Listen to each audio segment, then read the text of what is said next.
والآن مع قصيدة ولد الهدى إلقاء الطالبة سمرة.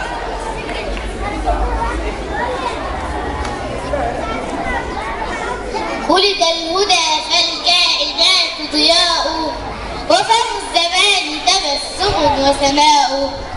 الروح والملأ الملائك حوله، للدين والدنيا به بشراء. والعرش يزهو والحظيرة تزدهي، والمنتهى والسدرة العصماء. وحديقة الفرقان ضاحكة الربا، بالترجمان شدية غناء. والوحي يقطر سلسلا من سلسل، واللوح والقلم البديع رواء.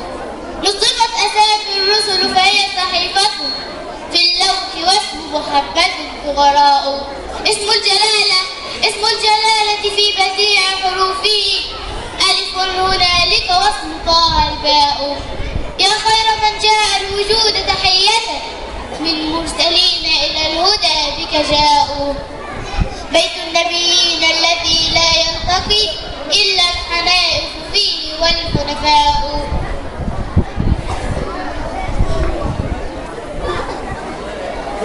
هم أدركوا عز النبوة وانتهت فيها إليك العزة الضعفاء.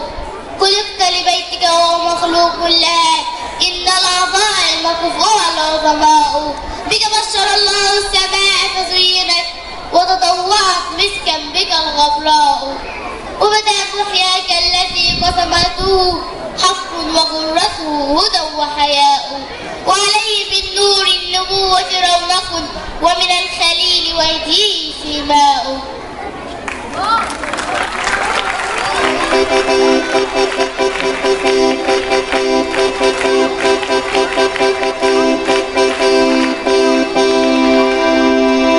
والآن مع قصيدة صوت صفير البلبلي للشاعر الأصمعي إلقاء طلع عبد الرحمن تاني.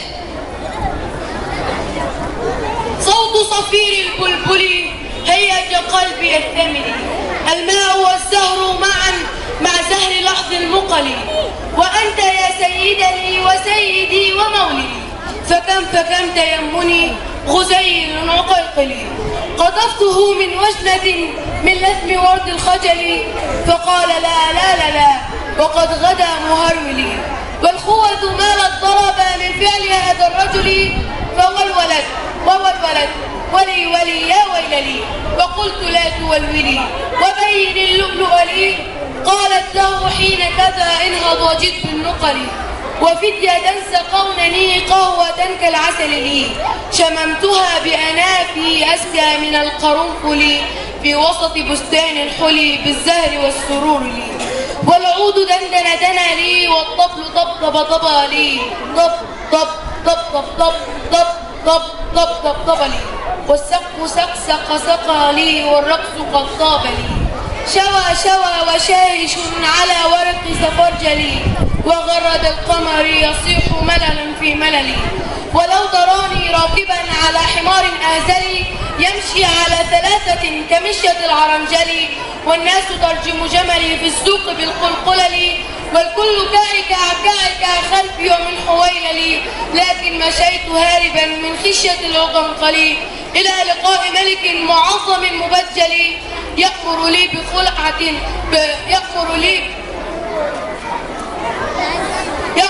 بخلعة حمراء كالدم دملي. أنا الأديب الألمعي من حي أرض الموصل، نظمت قطعا زخرفت يعجز عنها الأدب لي. أقول في مطلعها صوت صفير البلبل.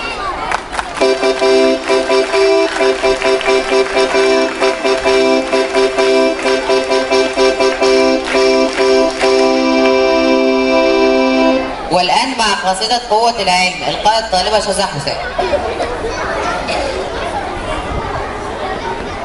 بقوة العلم نقوى شوكة الأمم، فالحكم في الدهر منسوب إلى القلم. بينما تسقط الأسياف من علق، وبينما تنفث الأقلام من حكم.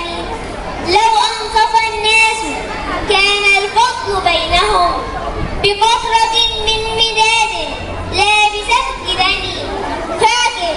فاقف على العلم تبلغ شأوى.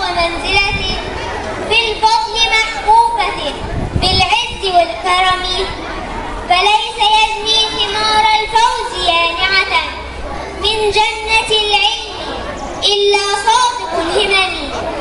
لولا مداولة الأفكار ما ظهرت خزائن الأرض بين السهل والعلم. كم أمة درست أشباحها وسرت أرواحها بيننا في عالم الكلم. فانظر إلى الهرمين الماثلين تجد غرائبا لا تراها النفس في الحلم. آيات فخر تجلى نورها فغدت مذكورة بلسان العرب والعجم. فاستيقظوا يا بني الأوطان وانتصبوا للعلم فهو مدار العدل في الأمم. ولا تظنون ماء المال وانتسبوا فالعلم أفضل ما يحويه ذو نسم. فرب ذي ثروة بالجهل محتقر ورب ذي خلة بالعلم محترم. شيدوا المدارس فهي الغرس إن بسقت أفنانه أثمرت غصا من النعم. مغنى علوم ترى الأبناء عاكفة على الدروس به كالطير في الحرم. فكم ترى بينهم من شاعر لسن أو كاتب فطن أو حاسب فهم. بل كم خطيب شفى نفسا بموعظة وكم طبيب شفى جسما من السقم. قوم بهم تصلح الدنيا إذا فسدت ويفرق العدل بين الذئب والغنم. فلولا الفضيلة لم يخلد لذي أدب ذكر على الدهر بعد الموت والعدم. فلينظر المرء ما قدمت يده قبل المعاد فإن العمر لم يدم.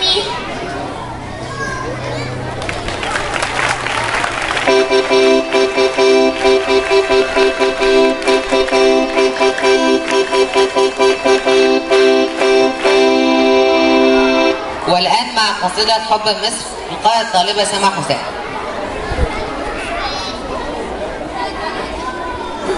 مصر حملناك يا مصر حملناك يا مصر بين الحنايا وبين الضلوع وفوق الجبين. عشقناك صدرا رعانا بدفء وإن طال فينا زمان الحنين. سيبقى نشيدك يضيء الطريق على الحائرين. سيبقى عبيرك بيت الغريب وسيف الضعيف وحلم الحزين. سيبقى نشيدك بيت الغريب وسيف الضعيف وحلم الحزين. سيبقى شبابك رغم الليالي ضياء يشع على العالمين. لو لم تكن مصر العريقة موطني لغلست بين ترابها وجداني. وسلكت درب الحب مثل طيورها وغدوت زهرا في ربى بستاني. وجعلت من عطر الزمان قلائدا ونسجت بين قبابها وجداني. عودوا إلى مصر عودوا إلى مصر صدر الأم يعرفنا مهما هجرناه يا سادة الأحقاد. مصر بشعبها بترابها بصلابة الإيمان. مصر العظيمة سوف تبقى دائما فوق الخداع وفوق كل جبان. مصر العظيمة سوف تبقى دائما حلم الغريب وواحة الحيران. مصر العظيمة كعبة الأوطان. مصر الحبيبة يا رفاقي كعبة لا تتركوها مرتع الأوثان.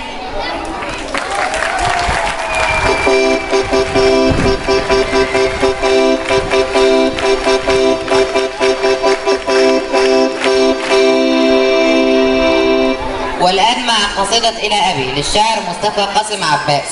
إلقاء الطالع عبد الرحمن أحمد مسلم. لم تكتب الشعر يوما ما ولا الأدب وما سهرت الليالي تقرأ الكتب ولم تكن من ذوي الأموال تجمعها. لم تكنز الدار ولا الياقوت ولا الذهب لكن كنست لنا مجدا نعيش به. فنحمد الله من للخير قد وهب. أطراف هذه سبرا تم قافيتي ودمعي على الأراك قد سكب ودمعي على الأراك قد سكب سأنظم الشارع عرفانا بك يا من عشت دهرك بإذن الهم والنصب سأنظم الشارع مدحا فيك منطلقا يجاوز البدر والأفلاك والشهب إن غاض حبي بأرض الشعر والهفا ما غاض في القلب نبع الوفا والنضبا ما غاض في القلب نبع الوفا أو نضبا قالوا تعالى مداني بشعرك ذا قلت أني أبي أنعم بذلك أبا كم سابق الفجر في الصباح ولا يعود إلا وضوء الشمس قد حجب تقول أمي صغار البيت قد رقدوا فلم يروك أنخدرهم لنا تعبا يجيب إني سأسعى دائما حتى أرى صغاري بدورا تزدهي أدبا وما شعر اليوم إلا من وميض أبي ولولاه ما كان شعري قد كتب كيف وأنت أول من للعلم أرشدتني في حبس طفلة ولما كنت في حلبة وفي الشام وفي مصر طيف منك في خلدي أرنو إليه وقلبي ينتشي طربا طيف منك في خلدي أرنو إليه وقلبي ينتشي طربا لم تكن أبي في المال ذا نسب ولكن بالخير نكون السادة النجبا نسيت فالمال لا يعلي إنسانا منزلة إن لم يكن بالأخلاق يرتقي صعبا نسيت أبي في القوم يا ذا الخير يا منبع النبل فلتهنأ بذا النصب نصحتنا ما أحلى النصح يا أبتا فأنت مدرسة في النصح لا عجبا حماك ربي من الحساد يا أبتي كم ارتقيت وكم من حاسد غضبا فاحفظ لنا ربنا دينا ندين به قد شرف العجب طول الظهر والعرب واحفظ لنا والدي والأمة يا سندي وإخوتي وأناسا حكم وجبا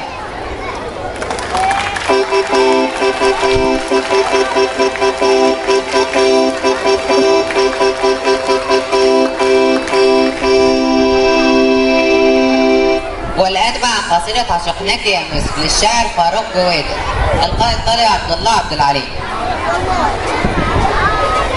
حملناك يا مصر بين الحنايا وبين الضلوع وفوق الجميل عشقناك صدرا وعنا بدفء وإن طال فينا زمان الحنين سيبقى نشيدك رغم الجراح يضيء طريقا على الحائرين سيبقى عبيرك بيت الغريب وسيف الضعيف وحلم الحزين سيبقى شبابك رغم الليالي ضياء يشاع على العالمين فهيا اخلعي عنك ثوب الهموم غدا سوف يأتي بما تحلمين غدا سوف يأتي بما تحلمين